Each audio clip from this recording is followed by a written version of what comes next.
Here we go. Are we live?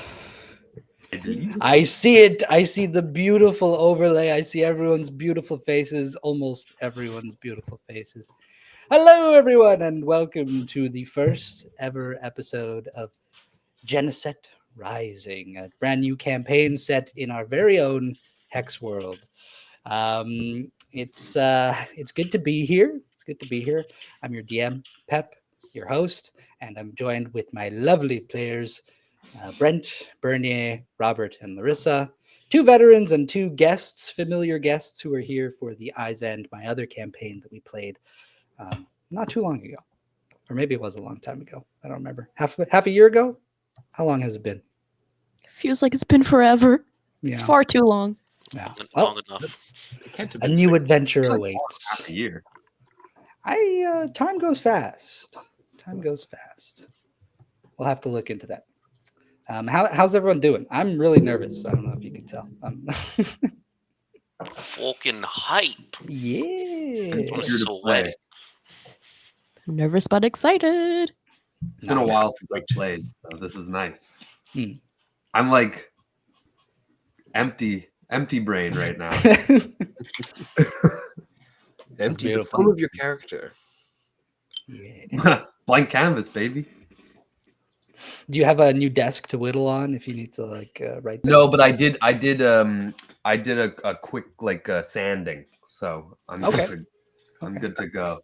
Beautiful. Yeah. All right. Well, today is session 0 for the 4 of you. We have 2 other players who are going to join us next week. We'll have an entire session focused on them and introducing their characters. So we're going to take it a little bit easy today. I'm going to go down the list. We'll introduce each of you one at a time. If you guys are ready, we can jump right in. Does that sound good? Ready and waiting. All right. Swan dive. So I'm going to read off a little something here, just quick. This campaign takes place on an island which rose from the sea 100 years ago, around the same time that the sky split open and the evil forces of Mal, the demon hag, flooded the great continent of Vast. But today, our story takes place across the sea from that shore on a coast of a continent known as Tantor'In, a beautiful port city, blissfully unaware, or maybe not unaware, but clearly unbothered by the goings-ons of the rest of the world. As a beautiful weathered galleon sits at the docks of this port city, and it lounges there as it waits for its crew members to load up the ship with important goods. A small, stout dwarf with thick trunk-like legs. He's got this coat that is clearly not meant for a man of his stature, dragging behind him as he stands at the helm of the ship, looking out on the horizon, the wind and breeze in his hair, his explosive beard. He's got a huge tricorn hat with an emblem of a vulture emblazoned on the front of the hat. The leader of the ship, the captain, and of the Carry On Company, which this ship is working for. He peers over to the side of the pier, and he sees his crew members carrying things along. And one of those crew members, in particular, a hairy-faced man. Brent, would you care to describe your character as you are coming aboard the ship? Absolutely. So I think my character, similar to myself, probably has a big mane of hair pulling down around. But if you were to look in the back of them, that hair kind of meets into their furry body, and they have a large mustache, kind of wisping down here, some beard going down, and again kind of merging into the fur of their neck. And it's a reddish, kind of brownish color, probably a little bit more on that burgundy, like a red lion kind of feel. The face is that of a man, with piercing green eyes with that kind of cat-like slit. But when he opens his mouth, which is often either kind of like a subtle smile, a kind of, not too towards one emotion or the other, staying quite stoic. But when he does do that subtle smile, you realize that perhaps it's to better hide the sharp fangs, the needle-like teeth that line his maw, unlike that of a human. The rest of him, though, is this line of a body. He has two small reptilian-like wings sticking out the back. Draped over himself, he's kind of like a Roman with like a toga style going down into what looks like more of a utility belt over top. He's got some like potions and herbs tucked away in there. And on his forearms, he has that Roman style bracers in gold, underneath which you can see are intricate tattoos on both of those forearms that show through into the fur, making it look like it's striped, but it doesn't match anywhere else on his body. And as he walks to and fro, lifting the barrels, you can see the rippling might of his muscles as he slowly moves things to the direction of others. And swinging behind him is the tail of a scorpion. This is a manticore humanoid by the name of Rowan. Excellent. And Rowan, you're currently carrying some heavy cargo aboard the ship, some large stocks, some crates and barrels, things like that. How enthusiastic is Rowan in doing this endeavor? You've been aboard the ship, aboard the part of the crew for the better part of a year now, and this isn't the first time that you've stopped. The whole purpose of the ship is to ship things from one continent to the other, and so you're quite familiar with it. But you see some other of the crew members, or they often try to show off a little bit as they're doing it. They try to do things a little bit quicker. Maybe they're carrying too much at once, or they're working a little bit quick. They're trying to get past each other. What's Rowan's style? I think Rowan, and just a point of clarification, so we ferry stuff back and forth between Geneset and here, or is this the first time that we're going to Geneset? This year, it's the first time you're going to Geneset. But we've been there several times in the past. Mm-hmm. Okay. So I think Rowan is more excited because he wants to go to Geneset. I think that every time we go, even though he doesn't really get too good of a look on the island, he tries to explore, take a hike a little bit further each time to get to know that island a little bit more. There's magic there that he's very interested in. And so there's otherwise usually slow and measured step. He's going a little bit quicker than normal. But he's always thoughtful in his actions. And I think even when he has like two big barrels under his arm, if he sees someone flourishing and it looks like they're going to trip or something like that, he would use his tail to steady them, or even just like a soft beat of his wings to boost somebody, and give them just that little bit they needed to, climb over the edge and get onto the ship and stuff like that. Okay, great. And so you're going aboard, you're helping some of the other crew members. And there is another particular crew member, somebody that maybe you've gotten to know a little bit better, a friend of sorts over the past year. Can you tell me their name? Who is this person? Gilbert. Gilbert. Tell me if I could do this, but I think Gilbert would be the cook. Okay. And he's a cook on, he's in the galley preparing meals, and basically I think Gilbert would have like a peg leg. Okay.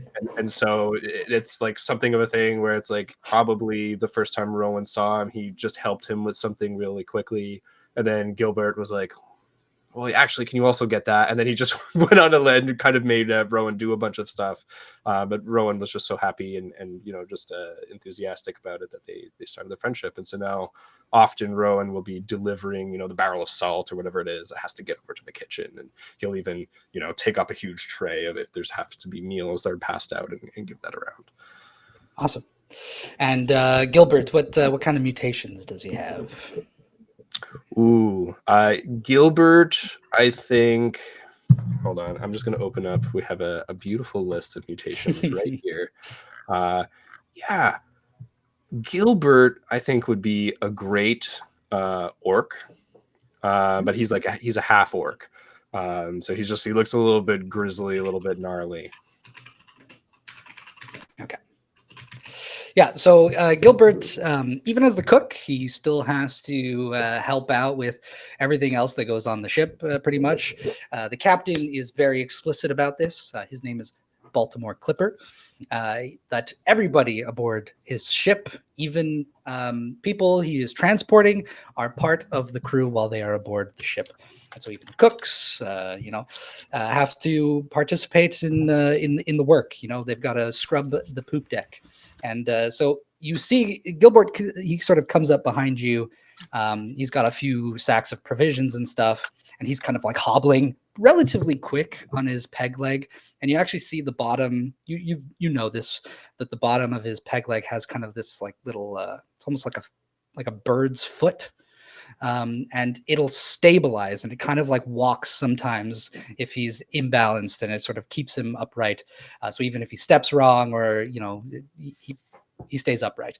And as he gets close to you, he kind of, here you go, Rowan, you got to take this too for me. And he plops something else on top of whatever you're carrying, and he kind of like hips checks you a little bit and kind of scoots past you. He's also got an eye patch. He's got only one tusk, the other one is broken. And he's got this big snout. He's a half orc, or he has got multiple mutations within him. He actually has 3 nostrils. You know that he hails from the sandy kingdom of Dowaja. And he sort of hobbles past you the whole time, going as he scoots up the deck. And as soon as he gets up the ramp, you hear your captain yell out at him, "Hey, Gilbert, no running aboard this ship. You know the rules." And he goes, "Oh, sorry, Captain." And he quickly goes below deck to hide away in his kitchen and prep whatever provisions need to be prepped for the journey. Yeah, I think Rowan keeps going. Gilbert just like bounced right off of Rowan as he's taking these strides forward. Rowan's a pretty tall guy. I don't think I said that originally, but yeah, he's about 6 feet tall. So a bit of a hulk. Okay. And so you come aboard, and the captain comes up to you, and he goes, "Rowan, a moment. Just drop the things there. Someone else will grab them." Yeah, I literally, he says just, and I drop fully just like, "Yes, Captain, what can I help you with?" And he kind of like turns, and his large coat is kind of dragging behind him, and he walks over to the other edge of the ship to look out at the horizon. He's very kind of like puts on this air, this grandiose air. He has his arms behind his back, and he's staring out into the sea. And he just sort of waits there for you. He does this fairly often for you to come join him in the view. I think awkwardly it just takes like a moment too long, and then Rowan, yes, and then walks forward and joins the captain. Yeah, you see he stands there. He's like, trying to stand as straight as possible, and like maybe just gives like a little glance, and then eventually you come next to him, and he goes, "Are you ready? You ready for this voyage?" "I'm always ready, Captain." "Good. You see, I think this time we might be staying a little bit longer on the island. I know you've never really gotten your chance to experience fully what it has to offer." "That's excellent. What brings us to stay there for an extended period of time?" "I've received a message. It's a little bit concerning. Doesn't concern you, but we'll have to stay docked for a little bit longer than I'd like. Anyways, I'm just letting you know that you'll finally get the chance to see the island for what it truly is. I've always felt a little bit guilty taking you there and taking you away. I think it's the place of it's your home, truly. But one must make a living, right, Captain? Well, that's why you're one of my best crew members, Rowan. You're one of the few that truly understands what it is to be at sea. Which is why this is a little bit bittersweet for me. I won't lie that I think that if you spend enough time on that island, you'll understand that the sea isn't just everything there is. There's more to life than just working, laddie. That's a novel idea, Captain. I should like to experience that. And I think, this would be a normal thing. And he just reaches down and just holds the captain by his shoulder and looks him deep in his eyes. Says, "I'm so grateful that you brought me aboard. Thank you." You don't have to grin at me with those teeth, but I'm grateful that you've been aboard too, Rowan. Yes. Perhaps I'm hungry. I shall go eat something before I... Don't look at me when you say that, Rowan. Get down there. I'm sure that Gilbert will have something prepped for you. And just one more thing. And he kind of like grabs your hand before you go off, and he like kind of holds it there, and you feel there's like this warmth in his palm that suddenly begins to kind of flare up, and he's like meeting you directly in your eyes, like there's no more joking, no pretense. He just goes, "How's your core, Rowan?" Rowan breathes deep. And I think like you can see it maybe glow a little bit in that instant. He has the toga kind of like across that hides it for the most part in the middle of his chest. It's always a little bit on the fiery side when I'm excited, and I do like when we go to Geneset. Well, when we set sail, make sure you've got the breeze in your hair. Focus on that. Yes. Yes, I shall then. Good. Get your food. Perfect. I think he, at the, maybe not quite a command, but get your food, he turns, and then I think I basically, following the captain's orders, cast Gust to, one, try to move myself more towards my air tendency than my fire, and two, it's just like to help me fly a little bit faster. And I just like, it's almost like a pounce / little glide from where we were standing to right where the entrance to the kitchen would be. Awesome.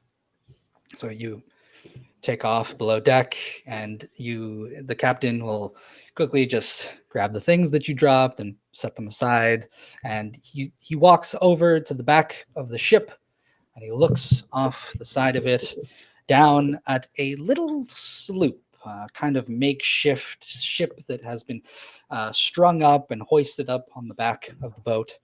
And he looks down and he sees a large figure lounging in the back, maybe a rod cast out into the sea. And he calls out, "Borbo! Hey! Borbo!" Oi! And Robert, can you please describe your character? Yes, so basically the summary is I'm a large pig.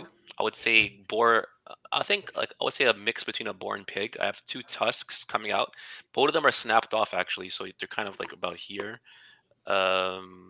His body is very like hide-like, with patches of like boar-like fur. He has kind of like one shoulder pad that has like a couple of barnacles on it, and you could tell that his clothing, his leather clothing, is kind of worn, like almost fisherman like. You could tell that it's been marinating in some sea salt. Besides that, he has no shoes on because he has hooves. And I believe he is extremely tall. So I would say he's around 9 feet tall. And He's I don't extra mean to crusty. correct you on this, but you were saying you were 11 feet tall, actually. I was calculating the door heights in this world, and I wasn't sure if he would match. So No. okay, so he's 11 feet tall. It's canon, and the most Holy like moly. I guess the most visual thing is basically the amount of scars he has, and especially at his stature, the fact that the scars are so massive, you could tell that the monsters or deep sea monsters that he was fighting was not necessarily like a small fish, for example. So creatures that are larger than him. So uh, that's the most obvious thing on his body, I think. Yeah. Yeah. So he calls down at you, and he goes, Barbo, you know that drill.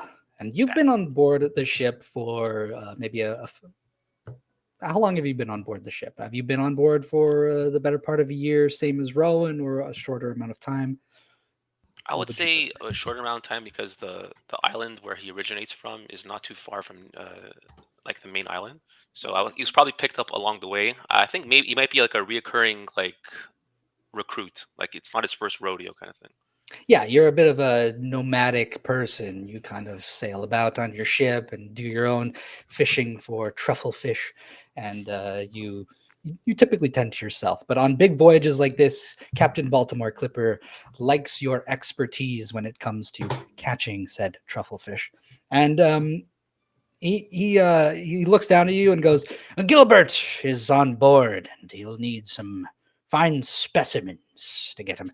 Before we leave, I want a feast for all of us. You hear me? All right, Captain. Now, come on and get up here.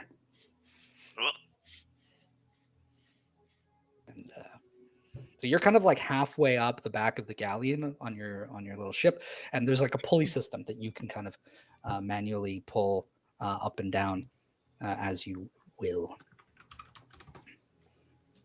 So like, is he telling me to go fish right now?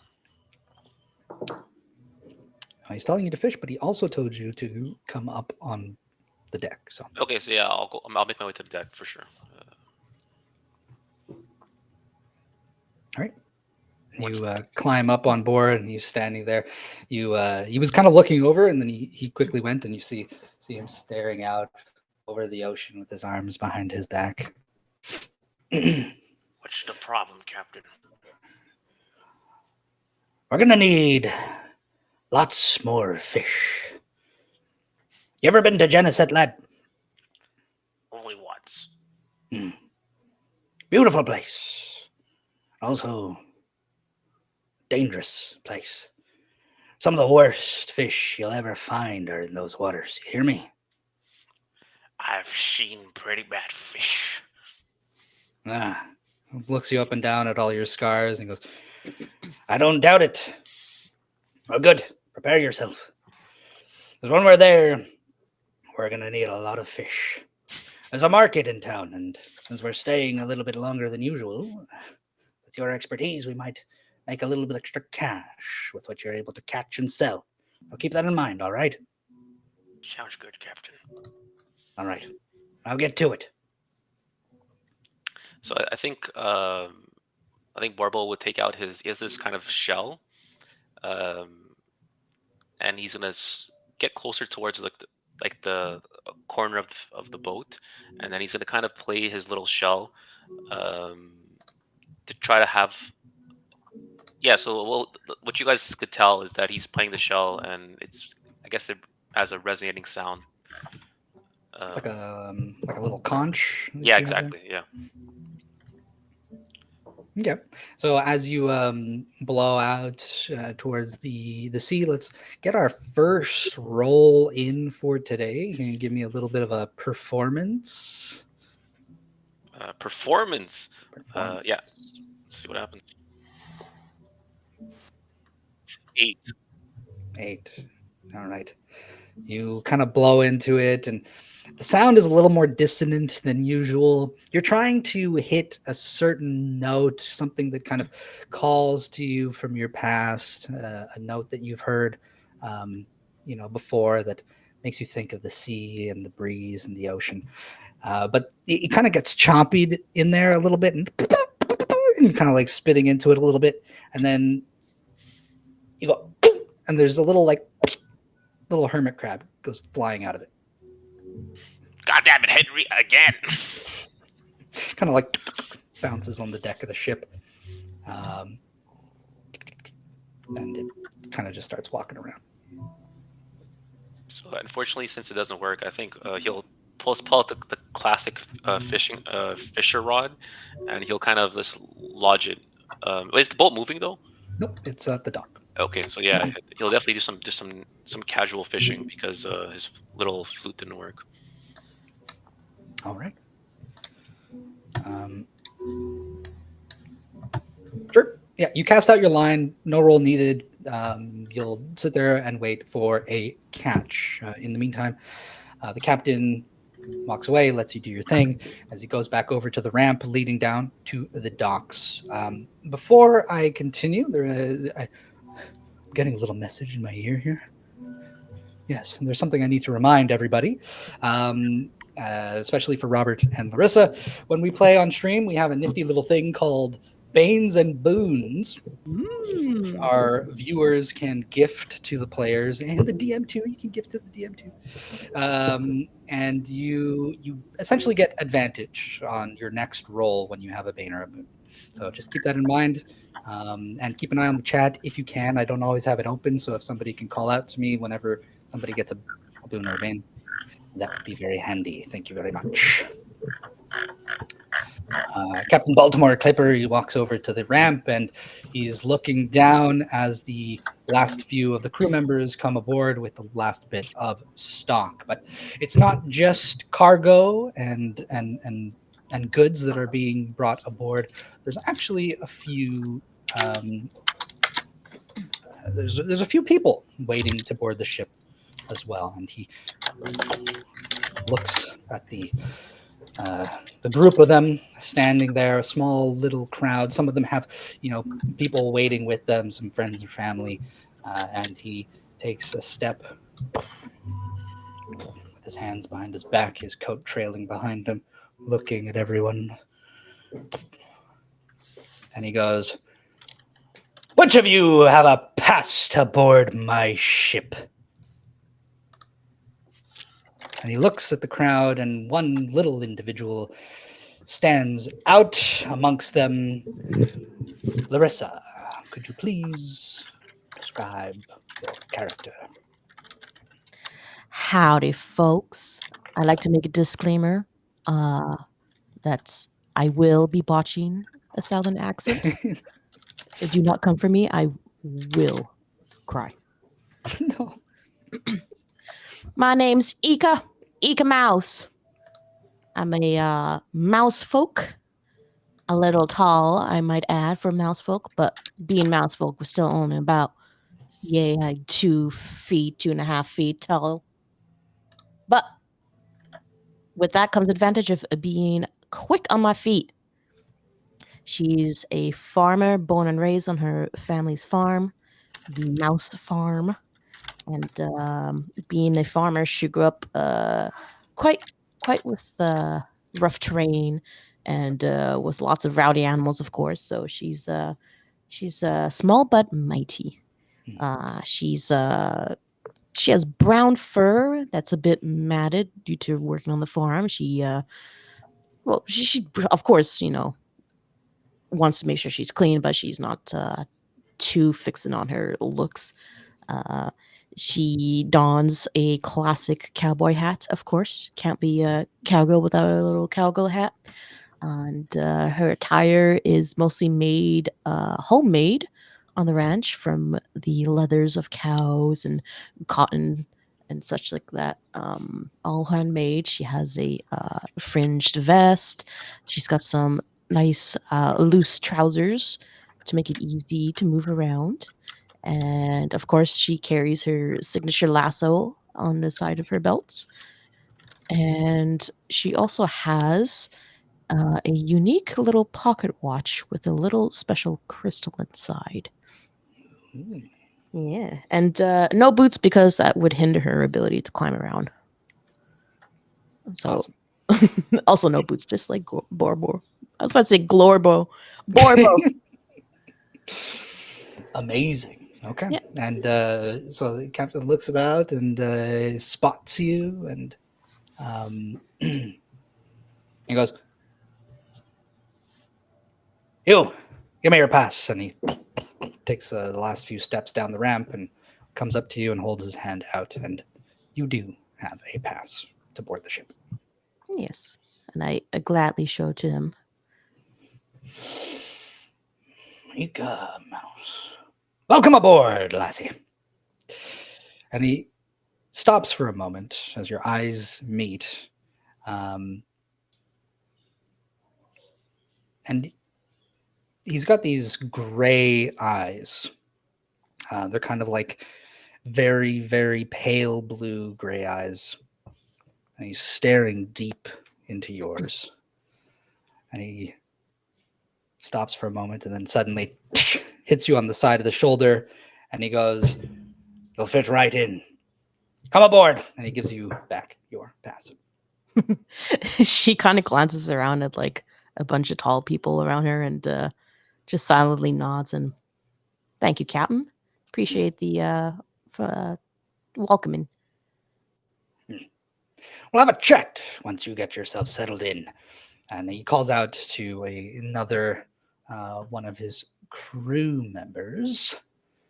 And he goes, "Alarian, make sure she gets settled in." Do you have any of your family members here with you seeing you off? You're quite a ways from the mainland. So it was quite a journey to get here. But what say you? Unfortunately, she does not. In fact, as she looks down at her pocket watch and flips it open for a bit, as she sees it faintly glowing and seemingly like a compass flickering in a direction. And she looks down and she, "Soon, my love, soon." She clamps it shut. Her hubby, a researcher, has gone missing. And thus she has set out on a journey to find him. And with that thought in your mind, you board the ship. The captain turns to the rest of the people waiting up on the dock and takes their passes, a few at a time. One of them goes on board. He's this well-dressed man in a purple top hat. And he's got this fancy-looking cane, and he goes, "Oh, Captain, here you go." And he gives him the captain his slip, and the captain looks him up and down and goes, "All right, I'll go ahead, get on board you." He kind of goes through most of the people relatively quickly until he stops at a rather peculiar individual and kind of gives you a look. He goes, "You have a pass?" And Bernier, would you care to introduce your character? Absolutely.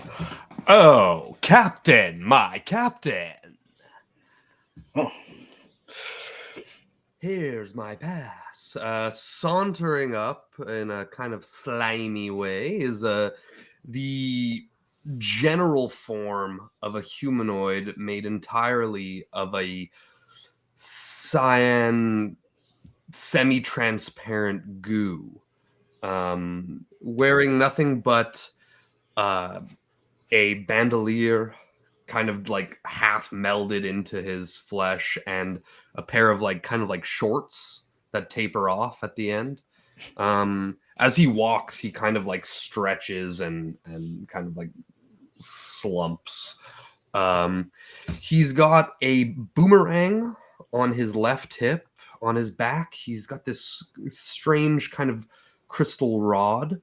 And in his arms is what looks to be a drum, kind of similar in color and seemingly material to himself and his own flesh. And he looks at the captain and goes, "My name is Trevor Boom, but you can call me Goop Daddy." Trevor Boom will be just fine. And remind me, this is all, you're not actually speaking with him, are you? So what's happening is he's touching his tam-tam, his goop tam-tam.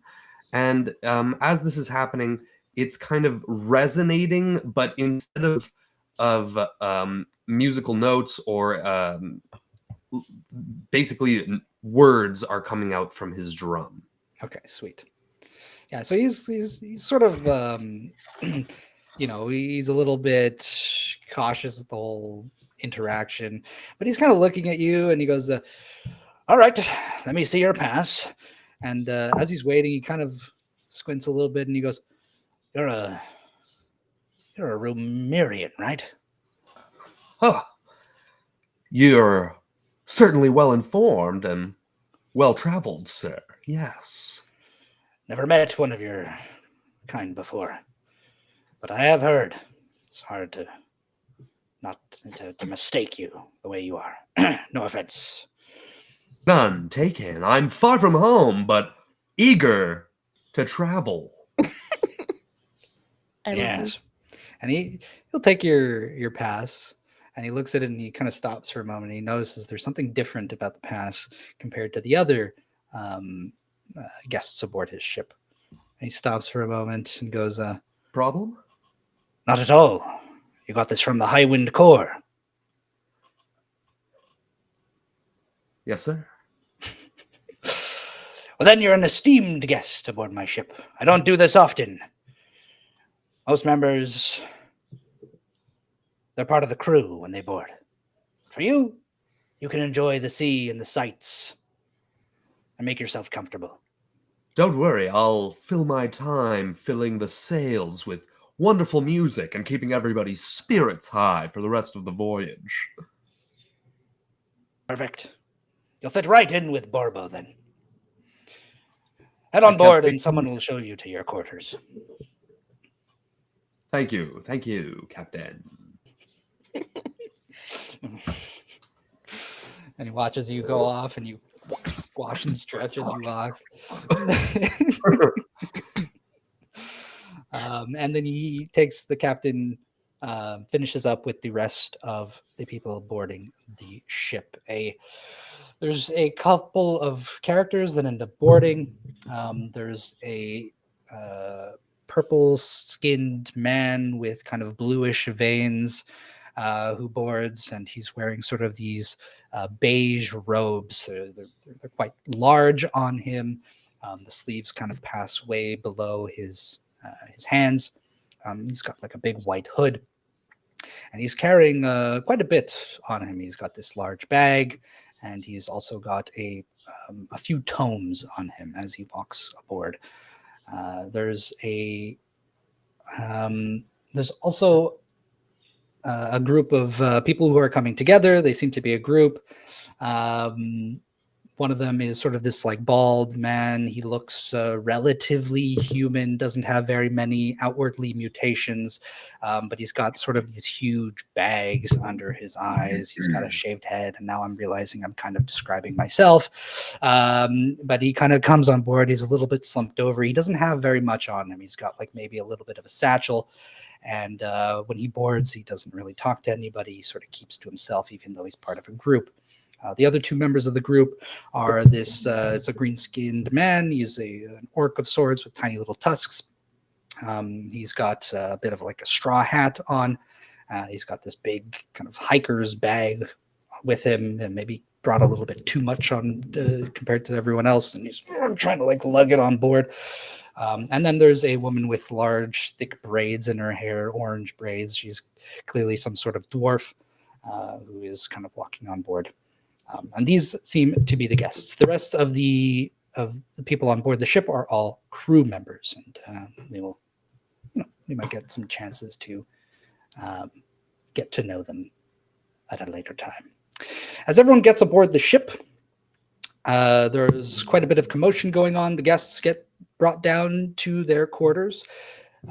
Trevor, you are brought to a different portion of the ship. You're kind of being treated a little bit, with a bit of flair. You know, they give you like your own little isolated section in the ship, whereas the rest of the guests kind of get put into like this larger room with hammocks kind of in it and places where everyone can put their stuff. As everyone's boarding and getting on, you all see that there's at the bottom of the ship, there's a clear section where most of the cargo has been placed. So the crew members know this is where all of the the shipments come and go from. But for the guests, for Trevor and for Ika, you see the slowly bring things below deck, and there's a few very large boxes and crates that are being brought down there, and a few of them have these sigils on them from different parts of the world. As everyone gets settled in, the evening rolls around, and before setting off, the captain comes below deck to check on the kitchens. Borbo, you've had your line out. Can you describe some of the fish that you caught for the ship? Actually, funny story is like as soon as the captain walked away, I guess maybe he was taking a look. Borbo got a bit impatient, so he left his line there, and then he wrapped the cord around his foot, and he dolphin dived in with a spear. Okay. Like into the ocean, because he felt like it was a bit too not really his style. Especially like you could imagine like a human-sized fishing rod and with this 11-foot tall behemoth, and he's just like. So he kind of wanted to do his own thing, but yeah. So he does come back with these really weird fish that most fishermen wouldn't really hunt for. So like some couple swordfish, and I would say most fish are easily a couple feet in size, and one of them is a bit deformed. Okay. Yeah. I mean, even the fish in this world have mutations. The swordfish maybe has like 3 swords sticking out of the front of its face. You catch this like weird thing that looks more like a parasite than a fish. It's got like a big round mouth with kind of like these like spinning teeth at the end of it. And then you just catch sort of like this thick, type of ocean fish. It's got fins kind of going all around it, and it's got like a mouth that kind of like splits open a little bit. And you bring those aboard, and you bring those down below deck, and you see Gilbert kind of prepping his kitchen, placing all the stock that they acquired from the dock here in Tantor'In. And Rowan, you're there as well. The two of you know each other. You've been sailing for a few months together. So Rowan, you're there maybe eating something that Gilbert quickly prepared for you. A bit of, they've got some fresh goods, and there's a magical icebox aboard the ship, so they can keep things nice and, Hey, shelf Gilbert. stable.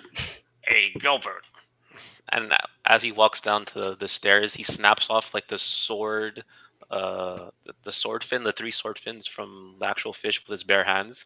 He's like, "Oh, I'm gonna save these for later."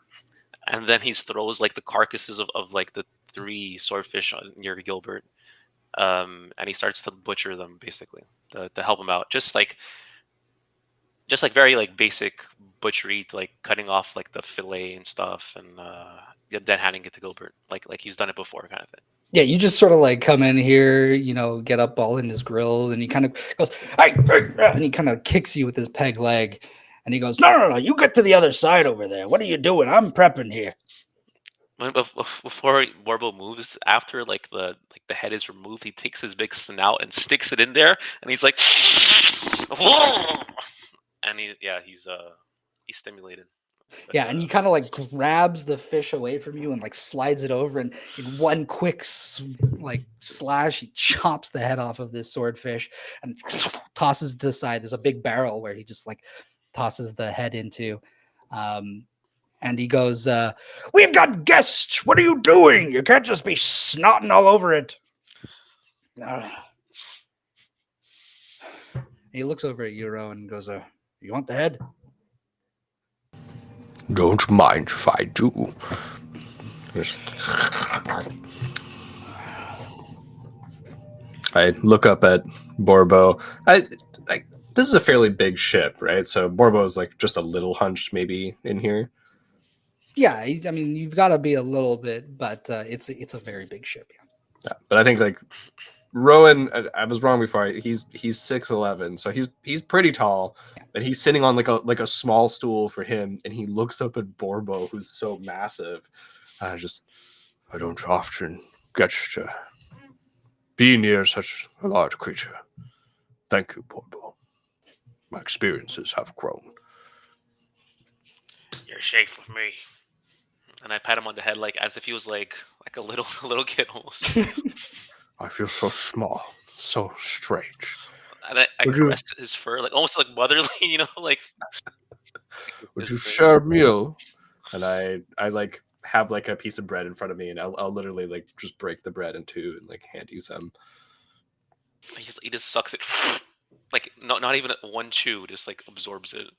It's so spicy. He turns a bit more pink. I think I would say he's a bit more rosy, almost like he's blushing. Immediately, yeah, it gets bright. Go ahead and like a pig. give me a little bit of a Constitution check. Save. Oof. Do boars experience capsaicin? Do boar men? Constitution. You are correct. Would it be They're a mammals, so they I should. stand corrected. saving throw or just like a natural? Saving throw, Constitution saving throw. And you have a boon. Does he? He does. Robert has disadvantage. No, he has advantage. Yeah. No, wait. Who gave? Wait, I rolled a nat 20. Whoa! Oh! Yeah, I have 25 total. I was like, Okay. why is that so high? Am I busted? I'm going to say that confirms that you do not, in fact, taste spice. You just gobble it whole. It's fine. You still go a little bit pink, but to you, it's fine. Like one, like like out of my snout, like one boogie just drip down, and it sucks back in just from like it's like the heat, but it doesn't really phase me basically. All right, beautiful.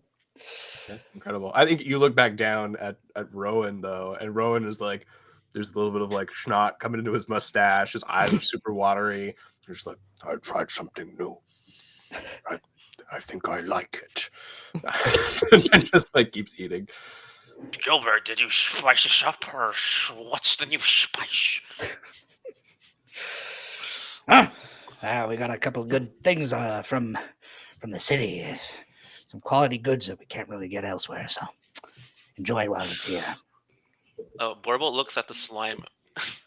He's like, talk about spice. And then he licks his lips. Oh my god. Good to be back, Robert.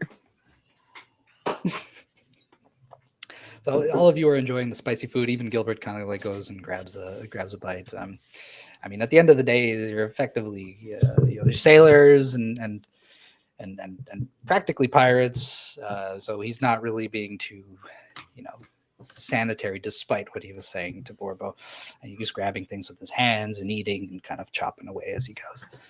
A few other crew members end up coming down here and yoinking some food out of boxes, and Gilbert kind of has to like hobble over to them and give them kicks to shoo them out. He's got a little bit of a preference towards the two of you compared to some of the others. So he lets you guys hang around. But as you're there munching, you do hear the quite distinct footsteps of your captain come below deck. And as he does, he passes the kitchens, gives a look inside, and Gilbert is about to stuff his face and kind of like hide something behind him and gets back to gutting the fish and pulling out the bones. And he doesn't really look up, and he does that for a little bit. And then when he thinks the captain's gone, he looks back up and he meets the captain's gaze, and he goes back down. The captain's staying there for a little bit, and he goes, and he walks past, and he continues down to the guest quarters. And And he stops by and he knocks at the arch leading into the room.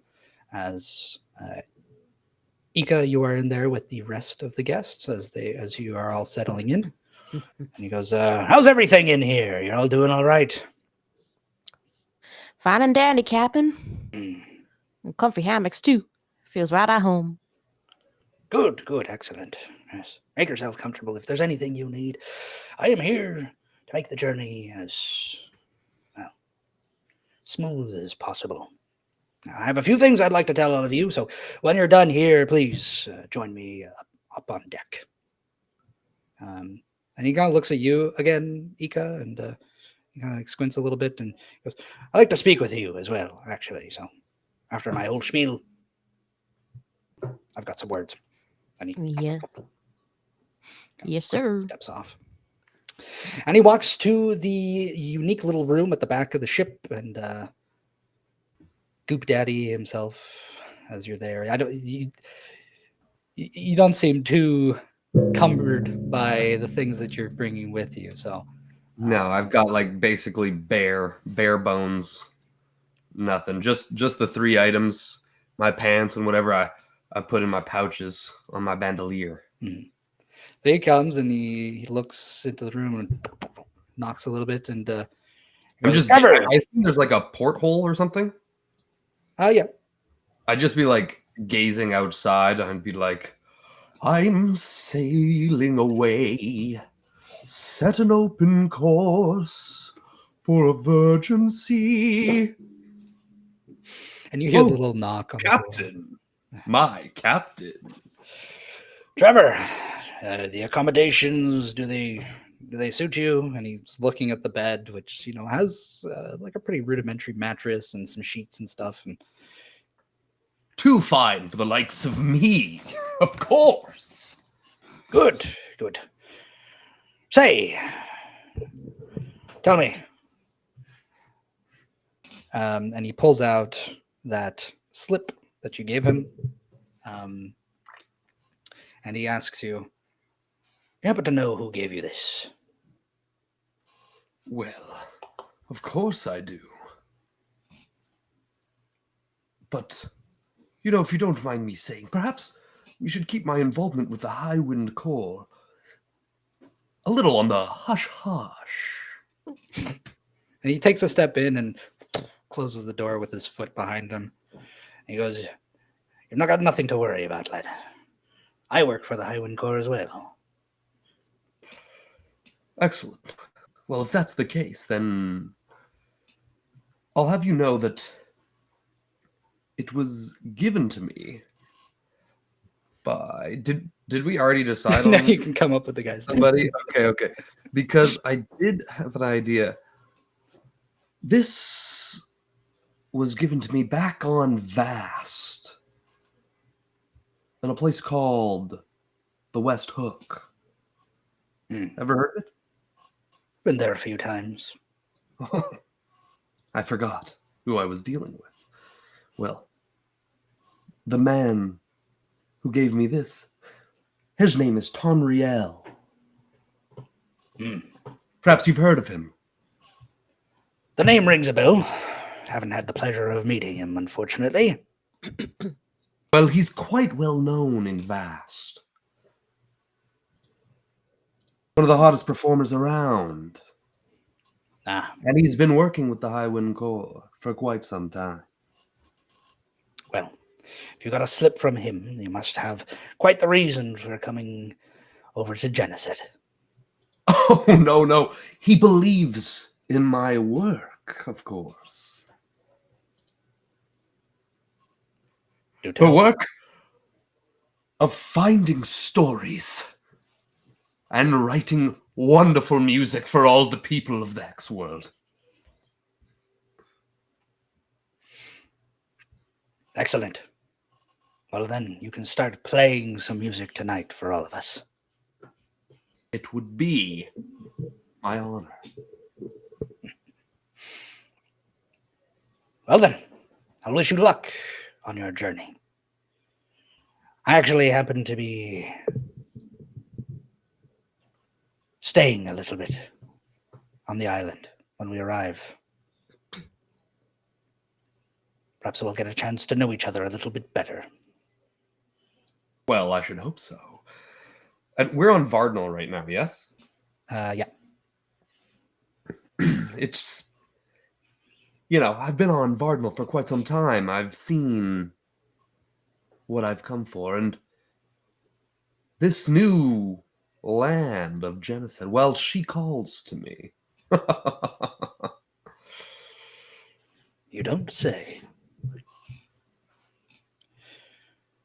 What new In stories Geneset, there must they be? have quite a unique way of playing music. I think you'll quite enjoy it.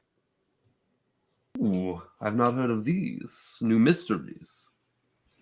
And he kind of like walks next to you, and he stares out the porthole and puts his hands behind his back. He stares out and he starts whistling a tune.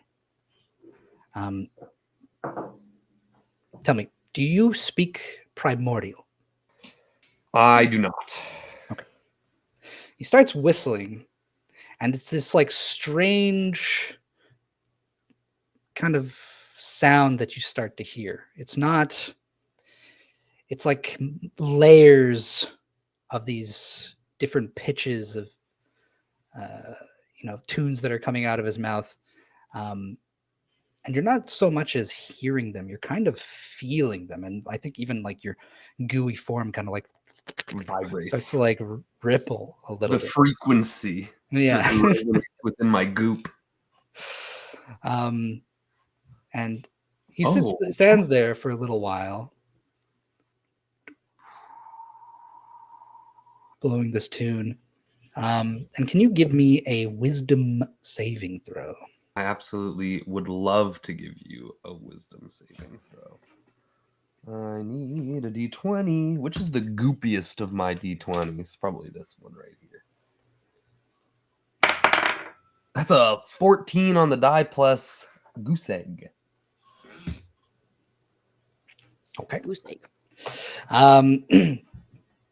As you're hearing it, it's literally resonating with you, both your physical form and sort of like internally. And you're kind of like, you feel like almost like this minor out of body experience sort of begins to happen, as you're kind of like, pushed out into like the open sea and like the breeze and the wind. And as this tune kind of guides you out for just a fraction of a moment, Borbo, in the ship, you hear that tune brush against your ear, and it's quite familiar. You've heard it on the breeze, you've heard it on the sea, and it recalls to you again that moment from your past. The captain stops and he looks at you and he goes, I think you'll learn a lot in Geneset. I think you'll learn a lot. Nice. Thank you for that. And he's about to go and like kind of slap you on the side, and he kind of stops himself. And he goes, I'm going to give a little bit of a speech, so when you're ready, come up on deck. I'll be there. But you've given me something to think about. As he walks away, you see I'm playing on my drums again, but I'm trying to, basically the same sounds that he was making as a whistle is coming out without necessarily the whole feeling behind it or the illusion, vision experience. But I'm playing, but I'm like chopping it up. I'm getting real goop daddy with it. Not right. Yeah, I think like the actual sound of it is a little bit, it's a bit dissonant. It's a bit discordant. By itself, it doesn't actually sound too pleasant, but the whole experience kind of like, it makes it all irrelevant, so to speak. Right. And I think that I'm receiving a little message in my ear here. Brent, what do you want to tell me? Oh, I speak primordial. You do? I do. Yes, you do. So would I have heard any words of what he was saying? No words, but the feeling is imparted on you in a way that's different from most. When you catch that, just a fragment of the song kind of brushes up against you, and you feel kind of like a swelling in your core. The air inside of you kind of like begins to swell up a little bit, and you're kind of emboldened by it. And this is not the first time that you have heard the captain sing or whistle these tunes before. You know that the captain is very in tune with the elements of the world, and he's quite an interesting specimen. It's not just air, it's fire with his touch, and the way he looks at the sea. He's connected to all the elements in a very intimate way. Cool. And he likes to just sort of take a moment and enjoy that connection. He takes his way up, back on deck, and waits for the rest of the crew and the guests to join him. And as that happens, we are going to take a little break. It's 8:30. Great time. It's a little bit early, but we'll take a little bio break. And we will be right back in 5 to 10 minutes.